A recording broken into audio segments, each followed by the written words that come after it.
আসসালামু আলাইকুম গাইজ, নিত্যদিনের রান্না বান্না আজ চলে এলাম আপনাদের সাথে। দুপুরে রান্না করব, কি রান্না করব সেটা আপনাদের সাথে শেয়ার করছি। কলা ছিলে রেখেছিলাম ভর্তা খাওয়ার জন্য, একটা কলার সরি পড়ে গেছে, সেই জন্য কলাগুলো ছিলে নিয়েছি ভর্তা খেতে। কিন্তু আমার এক চাচাতো বোন এসে আমার সাথে কথা বলতে বলতে কলাগুলো তার চোখে পড়ে। তিনি বললেন এই কলা দিয়ে নাকি তরকারি খাওয়া যায়, খুবই ভালো হয়। তাই আম্মু বলে তরকারি রান্না করবে কলা দিয়ে, সেজন্য নিয়েছি পেঁয়াজ কুচি, কাঁচামরিচ ফালি করে নিয়েছি, ধনে পাতা। আর এদিকে পাঙ্কাশ মাছ হলুদ লবণ মাখিয়ে নিয়েছি। পাঙ্কাশ মাছ ভাজি করে রান্না করব কলার তরকারি। আমরা এই প্রথমবারের মতো কলার তরকারি রান্না করবো, আর কখনো কলার তরকারি খাইনি, সেজন্য কলার তরকারির জন্য নিয়েছি পাঙ্কাশ মাছ। ভেজে নিচ্ছি। পাঙ্কাশ মাছের তেলের পরিমাণটা কিছুটা কম হয়েছিল, সেজন্য সাইড দিয়ে আর কিছুটা তেল ছড়িয়ে দিলাম। এক পিস্ট হয়ে গেছে, উল্টিয়ে অপর পিস্ট হতে দিয়েছি। পাঙ্কাশ মাছটা ভাজা হয়ে গেছে। এদিকে একটা পাতিলে পেঁয়াজ কুচি আর তেল দিয়ে ভেজে নিচ্ছি। পেঁয়াজটা ভাজা হয়ে গেলে আমি দিয়ে দিচ্ছি পানি। পানিটা দিয়ে দেবো মশলা।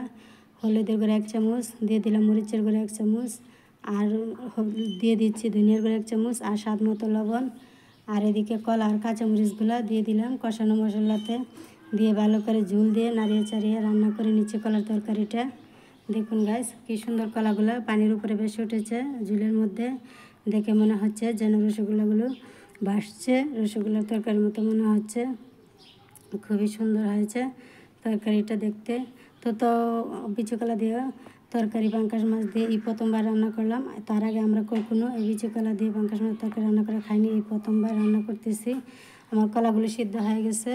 এখন পাঙ্কাশ মাছ তার উপর দিয়ে দিলাম, পাঙ্কাশ মাছটা দিয়ে আর ধনে পাতা দিয়েছি, কুচানো ধনে পাতা দিয়ে ভালো করে নাড়িয়ে চাড়িয়ে 4-5 মিনিট রান্না করে নেব। কলাগুলো আমার সিদ্ধ হয়ে গেছে, আর পাঙ্কাশ মাছটা যেহেতু ভাজি করে দিয়েছি, আর 4-5 মিনিট নাড়িয়ে চাড়িয়ে রান্না করে নিলে হয়ে যাবে আমার কলার তরকারি। দেখুন গাছ, দেখিয়ে দিচ্ছি আপনাদেরকে কলাগুলো কি সুন্দর সেদ্ধ হয়েছে। কলাগুলো ছিলে রেখেছিলাম আমার ছেলে মেয়ে ভর্তা খাবে বলে, কিন্তু তরকারি রান্না করতে দেখে আমার ছেলে সেই কান্না শুরু করলো। তরকারি খাবে না, সে ভর্তা খাবে। সে তো ভাতই খানি রাগ করে তো ভর্তা খাওয়ার জন্য। তো অন্য একদিন ভর্তা করে আপনাদের সাথে শেয়ার করব। আজ তরকারি রান্না করে নিয়েছি। আমার কথায় তরকারিটা অনেক বেশি স্বাদ হয়েছিল। কলার তরকারি, বিচি কলার তরকারি এত স্বাদ হবে তা ভাবতেই পারিনি।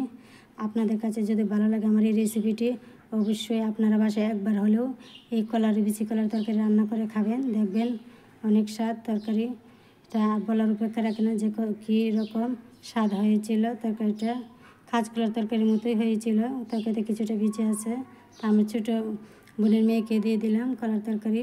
কীরকম হয়েছে জিজ্ঞেস করলাম, ও কীরকম হয়েছে বলতে পারিনি। তা আমি খেয়ে দেখলাম, না তরকারির রেসিপিটা আসলে অনেক টেস্ট হয়েছিল, ভালো ভালো হয়েছিল। আপনাদের কাছে ভালো লাগলে অবশ্যই লাইক কমেন্ট শেয়ার করে অন্যদের থেকে সুযোগ করে দেবেন। আর নতুন নতুন রান্না পেতে বেল বাটনটি অন করে রাখবেন।